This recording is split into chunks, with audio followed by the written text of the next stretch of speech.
కార్తీక పురాణం 1వ అధ్యాయం.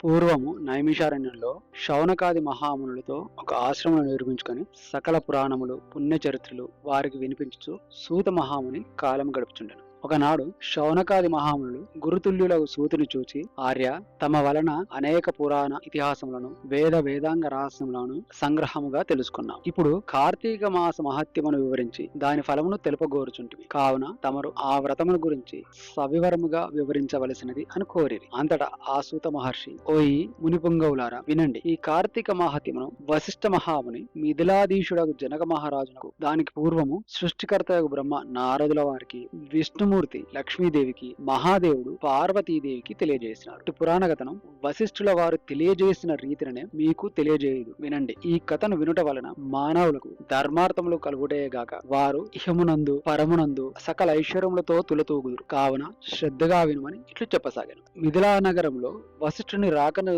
తెలుసుకుని జనక మహారాజు సంతసించి ఆర్ఘ్యపాద్యములతో సత్కరించి కాళ్ళు కడిగి ఆ జలమును శిరస్సుపై చల్లుకొని, మహాయోగి మునివర్య, తమ రాక వలన నేను, నా శరీరము, నా దేశము, నా ప్రజలు పవిత్రులమైతివి. తమ పాదధూళిచే నా దేహము పవిత్రమైనది. తాము ఇక్కడికి ఎందుకు వచ్చితురో సెలవునొసగండు అని వేడుకొనను. అందుకు వశిష్ఠుడు, జనక మహారాజా, నేనొక మహాయజ్ఞమును తలపెట్టి తిని దానికి కావలసిన అర్థబలమును అంగబలమును నిన్ను అడిగి క్రతువు ప్రారంభించాలని నిశ్చయించి ఇక్కడికి వచ్చి తిని అని పలకగా, జనకుడు, మునిచంద్రమా, అటులనే ఇత్తును స్వీకరింపుడు. కాని చిరకాలం నుంచి నాకు ఒక సందేహం కలదు. తమ బోటి దైవజ్ఞులను అడిగి సంశయమును తీర్చుకోదలిచి నా అదృష్టం కలది ఈ అవకాశం దొరికినది. ఓయి గురురత్నమా, సంవత్సరంలోని మాసములలో కార్తీక మాసమే ఎందులకంత పవిత్రమైనది? ఈ కార్తీక మాస గొప్పతనమేమి అను సంశయము నాకు చాలా కాలం నుండి ఉన్నది. కావున తాము కార్తీక మాహత్యం గురించి వివరించవలసినది అని ప్రార్థించను. అంతటా వశిష్ఠ మహాముని చిరునవ్వు నవ్వి, రాజా, తప్పక నీ సంశయమును తీర్చగలవు. నేను చెప్పబోయే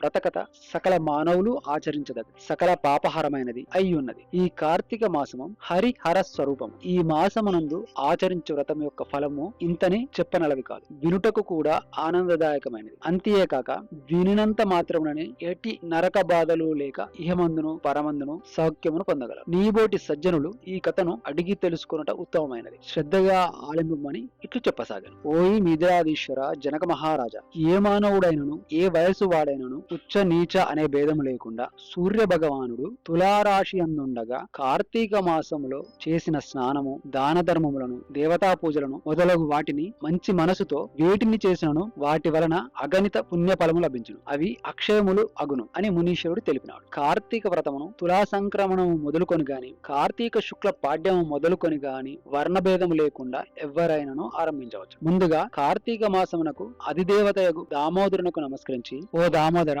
నేను చేయు కార్తీక వ్రతమును ఎట్టి ఆటంకములు రానియక నన్ను కాపాడుము అని సంకల్పించి వ్రతమును ప్రారంభించవలను. సూర్యుడు తులారాశిలో ప్రవేశించిన సమయంలోనే గంగా నది 3 లోకములలోని సమస్త నదులలోను, చెరువులలోను, దిగుడు బావులయందు, నూతులయందు, కాలువలయందు చేరుచున్నది. ఓ రాజా, ఈ వ్రతమాచరించు దినములలో సూర్యోదయమునకు పూర్వమే లేచి కాలకృత్యములు తీర్చుకొని నదికి పోయి స్నానమాచరించి గంగకు, శ్రీమన్నారాయణకు, పరమేశ్వరునకు, భైరవునకు నమస్కరించి సంకల్పము చెప్పుకొని మరలా నీట మునిగి సూర్య భగవానునకు ఆర్ఘ్య ప్రదానములొసగి పితృదేవులకు క్రమ ప్రకారముగా తర్పణములోనరించి గట్టుపై 3 దోసెళ్ల నీళ్లు పోయేవారు. ఈ కార్తీక మాసంలో పుణ్య నదులైన గంగా, గోదావరి, కృష్ణ, కావేరి, తుంగభద్ర, యమున మున్నగు నదులలో ఏ ఒక్క నదిలోనైనను స్నానమాచరించిన ఎడల గొప్ప ఫలము కలుగును. తడిబట్ట వీడి మడిబట్టలు కట్టుకొని భక్తితో దేవునకు ప్రీతికరమైన పుష్పములను తానే కోసి తెచ్చి నిత్య ధూప దీప నైవేద్యములతో భగవంతునికి పూజ చేసి గంధము తీసి భగవంతునికి సమర్పించి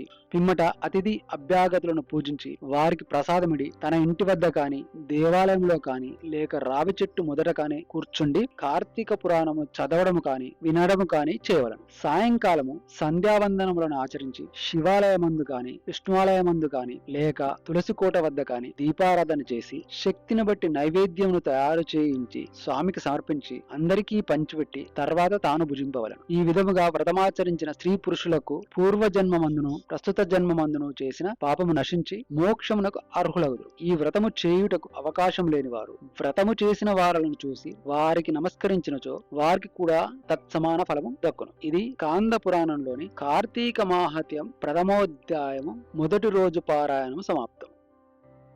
Thank you for watching. For more videos, like, comment, share, subscribe.